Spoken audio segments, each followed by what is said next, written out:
Hey, this is AK Slice 2, and today I'm doing a rant on mrrepzions video. Hold on.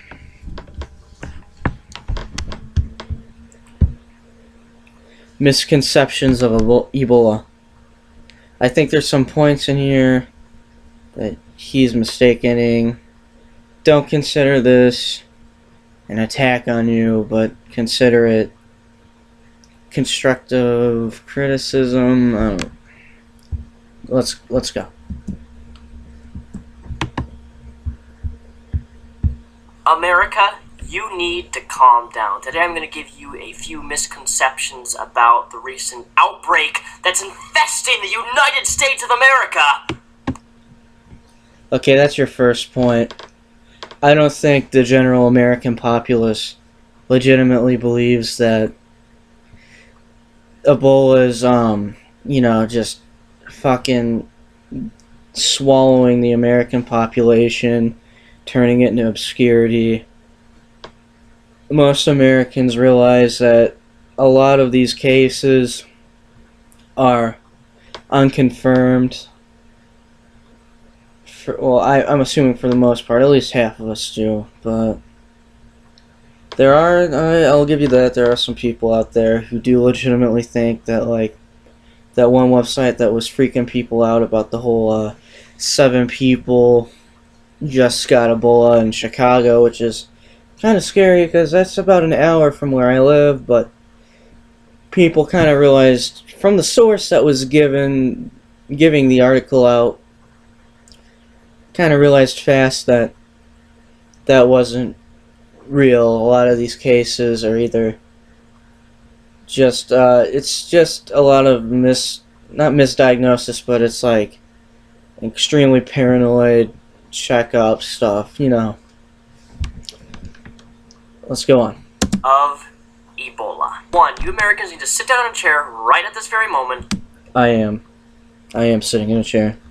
And eat a goddamn cupcake. I don't like cupcakes. Say this because the first number one reason that misconception is that the United States can't contain an outbreak. If you really think that, then you don't know anything about the United States medical advances that we have. We have an amazing amount of technology, and we have the resources to actually contain an outbreak if Ebola was to even happen. Not so fast. I do agree with you on the point that we have one of the best medical responses in the world. But we have to take into fact that viruses over time do mutate, become airborne, can travel from animal to animal, like different animals. Like we've seen this all before with the flu. Like originally, it was supposed to be, pigs were getting it. Then it evolved, and now humans were contracting the disease. And of course, we were dying in droves. But I'm not talking about swine flu. I'm talking about like the original flu, influenza. Just your basic. But if it was to become airborne, I don't think we would be able to contain it. I think we'd be fucked. I mean, I know you're only you're only infectious if you've had it for over 3 weeks, but before those 3 weeks, you're not able to infect people. But I mean, with Dallas, like, if it was airborne and people were getting it all the time, I don't think, as a society, we would be able to just block off the whole city of Dallas, quarantine them, just start chaos, and people would start going fucking insane. It'd just be it'd look like a third world, just rundown shantytown by the end of it. Yeah, let's continue. And it's very, very, very, very, very, I don't even, it's like a 0.1% chance of Ebola breaking out and it's spreading across the lands of America. Yeah, if it was the normal Zaire strain, but it's a different strain which can mutate and probably will change the chances if it is airborne. If it can mutate in enough time to become airborne. The medical doctors themselves have been releasing statements about this is not a gigantic outbreak. Number 2. We understand it's not a gigantic outbreak. What a lot of us are concerned about is that this virus is going to mutate and be communicable by, like, just breathing air.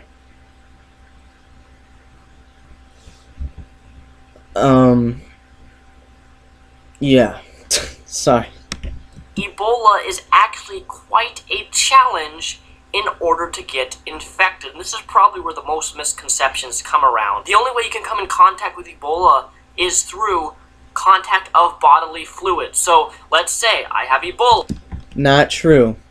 They've conducted studies where they infected a pig with Ebola, and they put a monkey in a different cage across the room in a controlled area, and after a few days the monkey contracted Ebola, or maybe a week's. I don't remember, but it's like way far off in like space wise, so like pigs over here, monkeys way over there. And yeah, they contracted Ebola. I'm sitting next to someone, I sneeze, my spit goes on them. That's a way to contract it. Or maybe I piss on someone, or maybe I poop on someone. I'm just using examples here. Take in mind, this is contact through bodily fluids. Yes, with normal Ebola, but this isn't the Zaire strain. And even if you do get contacted through bodily fluids and get Ebola somehow, if medical facilities in the United States are taking the proper medical procedures, then the chance of an outbreak even happening is next to none. Number 3, just because you contract Ebola does not mean that you're going to have a painful, automatic, instant, slow, painful death. No. Not always, but you only have a 10% chance of survival, so you might as well expect to die. There are some of those amazing miracle survival cases. However, those are few and far between, and it kills about 65% of the population, the victims. It gets into contact with. Believe it or not, there have actually been several survivors, including Dr. Kent Bradley. Because he survived being infected by this, they are able to use his blood to help other survivors and other people who are struggling with this disease. Number 4, and I want you to take a very close look at this picture here. This was released for all of the people who were freaking the fuck out about this. Ebola does have a high death rate, but that's primarily over in Africa. But just because it has a high death rate over there does not mean that it kills as many as other infectious diseases. This is the entire continent of Africa, though. This Ebola outbreak happened in West Africa, so of course the causes of death are going to be way more smaller for Ebola, because it's just in a smaller section of the continent. There's a difference between West Africa and Congo and Africa. So of course HIV and AIDS are going to account for more deaths than Ebola, because it's in a smaller section, but it is completely destroying a lot of the population. As of like a few weeks ago, it took out probably 4,000 people? Yeah. Now, if this was a model of West Africa, I'd expect to see this a lot higher.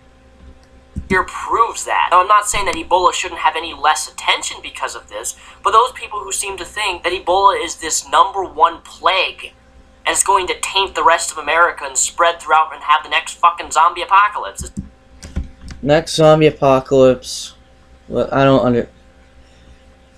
I'll just not even respond to that one, but it does have the potential to be like a plague-esque disease. It really does. If it can mutate, as stated before, multiple times. It's simply not going to happen, although having a Resident Evil movie would be pretty damn cool. Number 5, eating food. You cannot contract Ebola. Also, I think I just farted, but nonetheless, breathing the air, it's not an airborne thing. As stated again, it can mutate to be an airborne virus. So therefore, if Ebola is floating around, you can't instantly get it because you're breathing it. You also cannot get Ebola through drinking water. Well, I guess normal water, like, yes, yeah. But these, some of these villages in Africa, you know, West Africa, they live off the same supply of water. And maybe someone backwashed, you know how it is. And you said bodily fluids before. What if someone wants to take a piss in the village's water?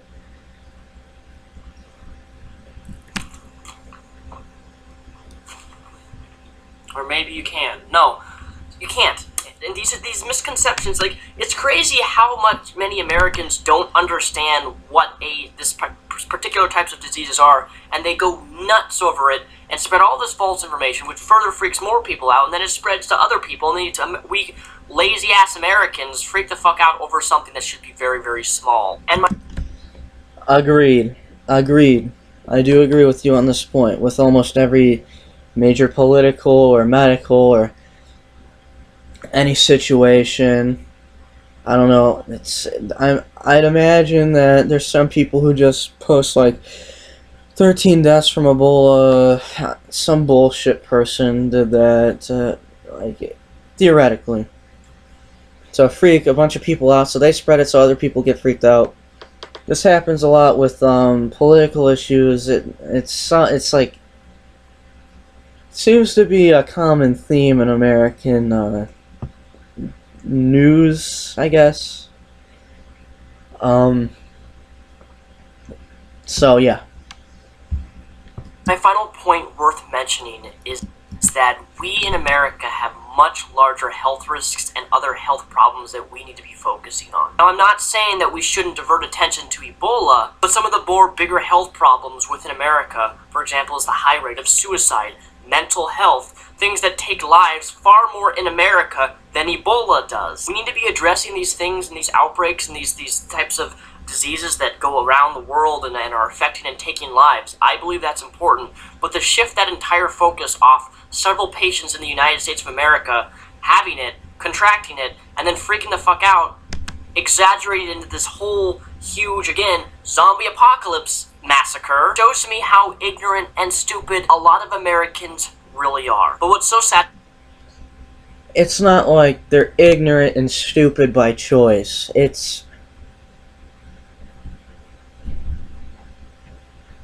They've been groomed to be mindless and oblivious to many things, and because that's how the upper people want most of us to think. The way they want most of us to think.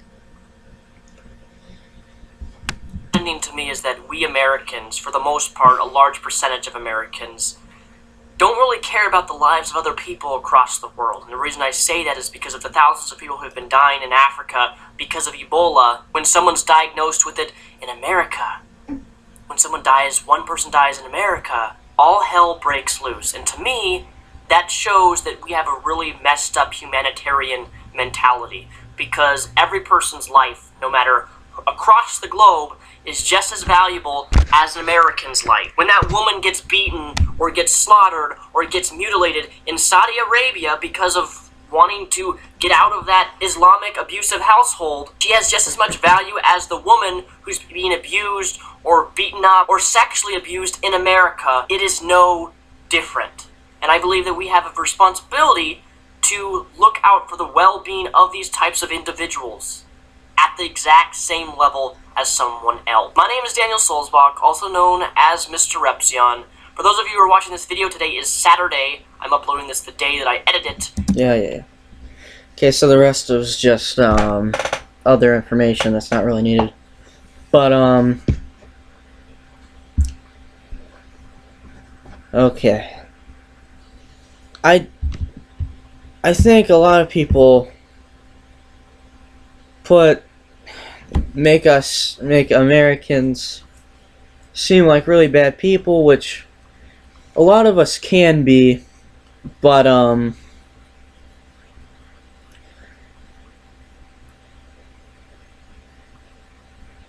gonna have to give it to you on that one.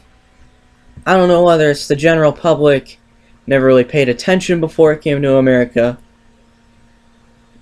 or stuff like that, or they just thought, you know, it's those poor Africans, that they're always poor, blah blah blah, shit living conditions.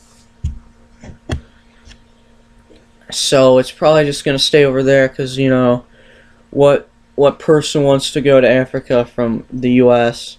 And I know you did, Mr. Epsilon. I'm just saying, like, I'm thinking maybe that's the mindset that some of these people think with. But yeah, I would say that the general American populace says worries about things when it could be too late. And with that, I'm going to say goodbye.